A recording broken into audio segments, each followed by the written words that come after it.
Brothers and sisters, I am honored to be here with you on the 50th anniversary of this pilgrimage of peace at Christmas time, and I'm especially honored to receive your Peace Award.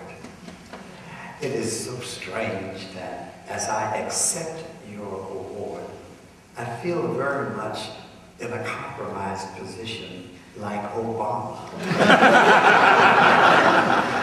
I'm not sure that I deserve it. I am not the foremost person in the movement.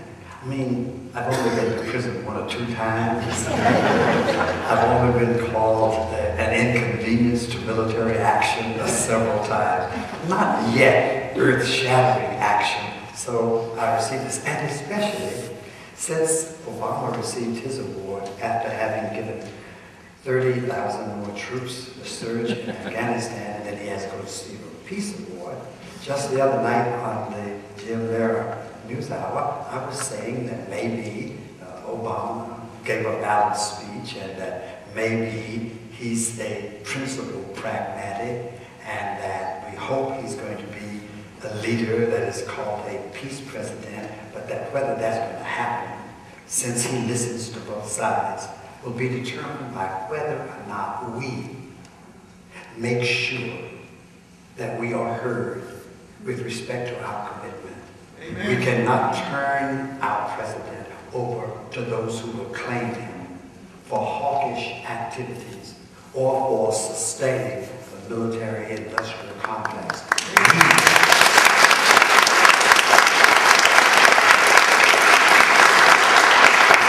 We have that responsibility, and I want to begin by saying for many years I specialized in critiquing adversaries of peace. Now it is clear to me that if you do that long enough, you take on yourself the position of victimization.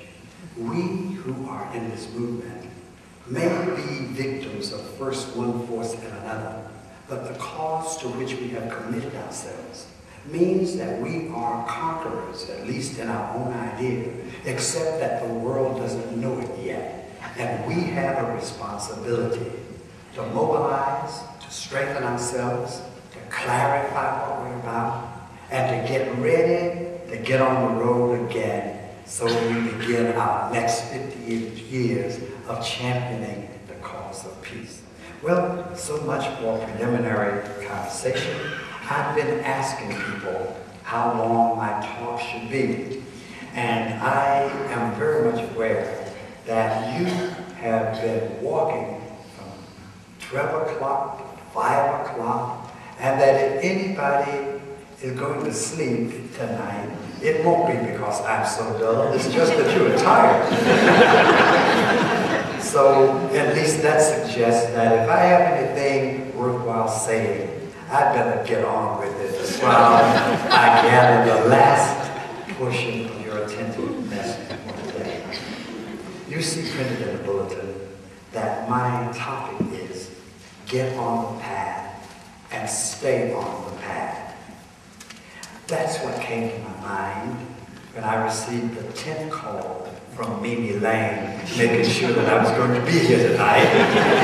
And what is the topic going to be? And it occurred to me that because you have been walking all day, that it would be important for me to say that walk was actually a down payment on the walk we are called upon to do beyond this night. And so I want to drag out of the past a poem I wrote just entitled Get on the Path. And I want to teach you at least the chorus of it, because that's the way I plan to end my sermon. So here's the way it goes. It says, and usually when we close the sermon, I will ask you who've been walking all day long to walk some more. I'll ask you to stand up, and even though it'll appear that you're in place, I'll ask you to walk. And the words I will be using, get on the path, get on the path, get on the path, I'll meet you there. Let's get on the path and stay on the path. Lord will meet us there. So that's what I'm going to do. So we might as well practice it. I will get going. I really get fast sometimes, and we won't have time to teach it as we come to the end. So will you just repeat these words as best you can? First of all, get on the path. Get on the path. Get on the path. I'll meet you there. Let's get on the path and stay on the path. The Lord will meet us there. Try one more time. Get on the path. Get on the path. Get on the path. I'll meet you there. Let's get on the path and stay on the path. The Lord will meet us there. Fine. When we get to the end, you'll know your words, and I'll add some to it. Well, it is true that to be able to really promote the cause of peace, one must, as the song that you already sang tonight suggests, that peace is not just a static state of non-combat, but it is a path with campgrounds of contentment on the way to the ultimate peace we dream about. Henri Nouwen was right.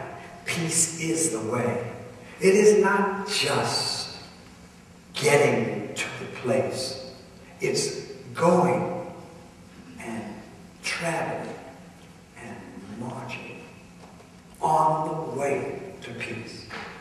I think it is important for those of us who are champions of peace to keep before our eyes what the celestial city looks like towards which we are marching. What will peace look like if we ever get there? And so I want to share tonight my favorite peace passage. I've chosen it because it gives us images of what peace looks like when we finally get there. But it also alerts us to what may block our vision of what peace is as we journey toward it. And also, this passage that I'm going to share with you says something about how imagination can enable us to work with God in the pursuit of peace. So, I'm going to be working with this text. And as I read this text, I want you, even before I get to try it out myself, to be thinking, what are the images here that give some sense of what peace might look like? Or what is at work in this text that may alert us to what the barriers are, or the blinders, what actually blocks a clear vision of peace?